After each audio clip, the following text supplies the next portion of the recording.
வந்து விழக்கூடிய எந்த எதிரியானாலும் சரி, நம்மை பிடிக்க வேண்டும் என்று சொல்லி இதோட தீர்ந்தான் இவனை நாங்கள் அடிமை கொண்டு விடுவோம், இவனை இரையாக்கி விடுவோம் என்று சொல்லக்கூடிய புலிகள், சிங்கங்கள், காட்டு மிருகங்கள் ஒன்றும் நம்மை தொடாதபடி ஆண்டவர் நமக்கு நான்கால்களை தந்து நம்மை நடத்துகிறவராய் இருக்கிறார். இரவு நேரங்களிலே, பகல் நேரங்களிலே பாதுகாப்பற்ற மிருகமான மான்கள் காட்டிலே ஏராளமாக கிடக்கும். யோசித்து பாருங்க, காட்டு மிருகங்கள் மத்தியில தான் வாழ்ந்துகிட்டு இருக்கு. எந்த இடத்துல தண்ணி இருந்தாலும் எல்லா மிருகங்களும் தண்ணி பருகிற இடத்துல தான் வந்து பருக வேண்டும். எல்லா மிருகங்களும் மேய்கிற இடத்துல தான் புல் மேய்கிறது. ஆனால் மிகவும் அற்பமான தந்து ஆண்டவர் கொடுத்தது என்ன தெரியுமா? மான் கால்களை போல மான்கால்களை கொடுத்து மானை நடத்த. அதே போல நமக்கும் அப்படித்தான் அற்பமானவர்கள் நாம். நம்ம யோசித்து பார்த்தா நம்முடைய குடும்பத்தில் எல்லாரும் வெறுத்து ஒதுக்கப்பட்டிருப்போம். நம்முடைய வீடுகளிலே நம்ம தான் பலவீனர்கள். எப்ப பார்த்தாலும் சொல்லுவாங்க, ஒரு நேரம் இந்த வீட்டுல நோய் குறையவில்லை, அவளை சரியா தப்பதை எப்ப பார்த்தாலும் இருந்துட்டு இருக்கா, எப்ப பார்த்தாலும் ஜுரம் சரி உட்கார்ந்துட்டு இருக்கா, எப்ப பார்த்தாலும் பலவீனம் பலவீனம் என்று சொல்லிக் கொண்டிருக்கிறார். ஆண்டவர் சொல்லுகிறார், அந்த பலவீன சரீரத்துக்குள்ளே ஆண்டவர் உங்களுக்கு பலன் பெறும்படியாக ஆவல் உள்ளவராய் இன்றைக்கு பேசிக் கொண்டிருக்கிறார். 6 மாதங்கள் நமக்கு இது வைக்கப்பட்டிருக்கிறது. 6 மாதங்கள் எப்படி கடந்து வந்தோம் என்று பாருங்க. எத்தனை நன்மைகளை ஆண்டவர் செய்தார். நாம் எப்படி ஆண்டவருக்கு உண்மை உள்ளவர்களா இருக்கிறோமா, ஆண்டவரிடத்திலே பொய் சொல்லிக் கொண்டிருக்கிறோமா என்பதை தேடி பார்க்க. ஆண்டவர் உங்களுக்கு மான்கால்களை தரும்படியாக, அவர் உன்னதமான பலனை தரும்படியாக ஆவல் உள்ளவராய் வந்திருக்கிறார். நம்ம ஆண்டவர் சொல்ல, ஆண்டவரே ஒரு நாள் காலையில் எழுப்பிட்டாங்க, ஆண்டவரே மான்கால்களை எனக்கு தாரு, எனக்கு மான்கால்களை தாரும் ஆண்டவரே. நான் கடக்க முடியாத மிகப்பெரிய உயரம் இருக்கிறது, அதற்கப்புறமாக நான் தாண்ட முடியாத மிகப்பெரிய ஆறு ஒன்று இருக்கிறது, எனவே நான் தாண்ட வேண்டும். வசனம் சொல்லுவார் கடைசியில அந்த 33ஆம் அதிகாரம் 17ஆம் வசனத்தை 19ஆம் வசனத்தை வாசிங்க. ஆண்டவராகிய கர்த்தர் என் பலன், அவர் கால்களை மான்கால்களை போராக்கி உயரமான ஸ்தலங்களில் என்னை நடக்க பண்ணுவா. இங்க வசனம் சொல்லுகிறது தமிழ்ல, ஆங்கில பைபிள் இருந்ததை படிச்சு பார்த்தா தெரியும். God will lead me and he took me in my என்னுடைய உயர்ஸ்தலங்களிலே, என்னுடைய கைப்பேச சொல்லி சொல்லப்படுகிறது. அவர் என்னுடைய உயர்ஸ்தலங்களில் என்று சொல்லப்படுகிறது. என்ன பண்ணப்பட்டிருக்கு? அவர் என் கால்களை உயரமான ஸ்தலங்களில் என்னை நடத்துவார். ஆங்கிலத்தில் சொல்லுகிறது, கர்த்தர் என்னை என்னுடைய உயரமான இடங்களிலே நிற்கப்பட்டார். எல்லாரும் படிக்கிறது போலதான் நம்ம படிக்கிறோம், அப்படிதானே? எல்லாரும் வாழ்கிறது போல நாம வாழ்கிறோம். ஆனால் அதுல எனக்கென்று ஒரு உன்னதமான இடம் உண்டு. அதுதான் வசனம் சொல்லுகிறது, அவர் என்னை என்னுடைய உயர் ஸ்தலங்களிலே நிற்கப்பட்டார். எனக்கென்று ஒரு உயர் ஸ்தலமான வைத்திருக்கிறார். எந்த ஸ்தலம்? அது மனிதர்களால ஒரு மிருகங்களாலும் கடக்க முடியாத உயரம், ஒருவன் தாண்ட முடியாத மகா பெரிய நீளத்தை ஆண்டவர் எனக்கு வைத்திருக்கிறார். அந்த உயரமான ஸ்தலத்திலே கர்த்தர் என்னை நிற்க பண்ணுவார் என்று வேதத்தில் சொல்கிறார். உயரமான ஸ்தலம் என்ன? ஒரே படிப்பு தான் படிக்கிறோம் இல்ல? ஒரு சிலர் 5000 சம்பளம் வாங்குகிறாங்க, அதே படித்தவங்க 50,000 வாங்குறாங்க, அதே படித்தவங்க தான் 5 லட்சம் வாங்குறாங்க. இதே படிப்பு படித்தவங்க 500 கோடி வருஷத்துக்கு வாங்கி கொண்டிருக்கிறான். யாரு யாராவது தெரியுமா? யூஎஸ்ல ஒரு கூகுளுடைய CEO இருக்கிறவருக்கு வருஷத்துக்கு 1500 கோடி சம்பளம் என்று நினைக்கிறேன். எல்லாரும் படித்த அதே கம்ப்யூட்டர் தான் படிச்சாரு அவர், ஆனா சம்பளம் எவ்வளவு? அவருடைய உயர்ஸ்தலம். இதை போலதான் உங்கள் படிப்பிலே ஆண்டவர் உயர்ஸ்தலத்தை வைத்திருக்கிறார்.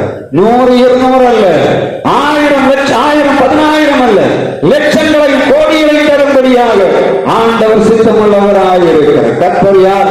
ஒன்றுமில்லாமல் போனாலும் உங்களை உன்னதமான இடங்களில் உங்களுடைய உயர்த்தரத்திலே நிறுத்த வல்லமை உள்ளவர் என்ற உணர்வோடு ஆண்டவருடைய சமூகத்திலே பரிசுத்தாவின் வல்லமை பெற்றுக் கொள்வோம். எப்பொழுது நேரம் கிடைத்தால் திருச்சபையில வந்து ஆண்டவருடைய சமூகத்திலே கேளுங்க, ஆண்டவரே உங்களுடைய பரிசுத்தாவியை தாரும், என்னை இந்த உயர்த்தலங்களில் நிறுத்தப்பாடும், என் கால்களை மான்கால்கள் போராட்டும். ஆண்டவரே, நான் என்னுடைய பலத்தை பார்க்கவில்லை, என்னுடைய பலவீனங்களின் மேலே உங்களுடைய பலம் கிரியை செய்யும்படியாக ஒப்புக் கொடுக்கிறேன் என்று சொல்லலாம். பவுல் சொல்லுகிறார், என்னுடைய பலவீனத்திலே உங்களுடைய பலன் பூரணமாய் விளங்கும். என்னுடைய பலவீனத்திலே உங்களுடைய பலன் பூரணமாய்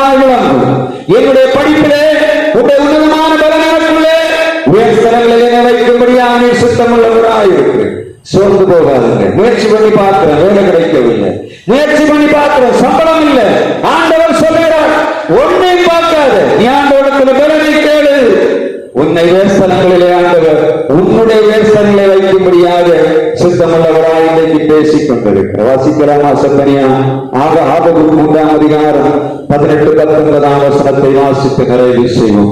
எல்லாரும் வாசிக்கணும். அந்த வார்த்தையை உள்ளத்துக்குள்ள எழுதணும். வாசிங்க. நான் கர்த்தருக்குள் மகிழ்ச்சியாக இருப்பேன், என் ரட்சிக்கும் தேவனுக்குள் களிகூறுவேன். ஆண்டவராய கர்த்தர் என்பவர் அவரின் கால்களை மான்கால்களை போல் ஆக்கி உயரமான ஸ்தலங்களில் என்னை நடத்த பண்ணுவார். பொய்யை விட்டு விலகுவோம், கர்த்தரிடத்தில் உறுதியாயிருந்து ஜெயமெடுப்போம். கர்த்தர் தொடர்ந்து நம்மை ஆசீர்வதித்தாராக. நாம் எழுந்திருந்து நம்முடைய விசுவாச பிரமாணத்தை விசுவாச பிரமாணத்தோடு அறிக்கை செய்யலாம். வானத்தின் பூமி படைத்த சர்வவல்ல பிதாவாகிய கடவுளை விசுவாசிக்கிறேன்.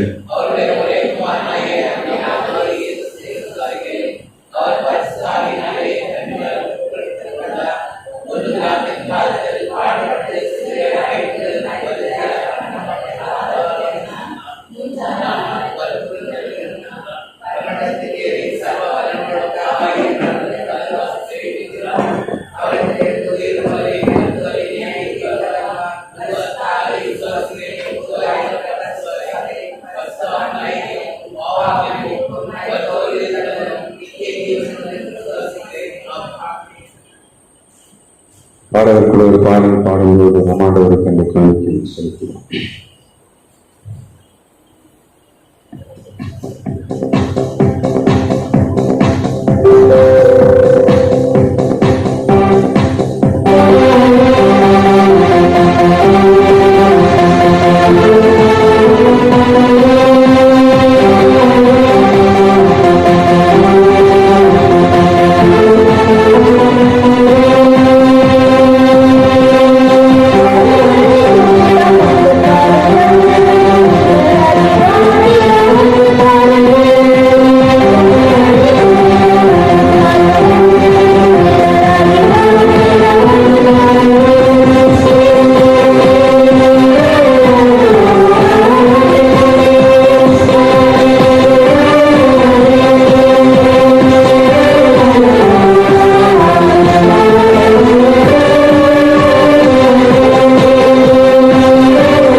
நன்றி செலுத்துகிறோம்.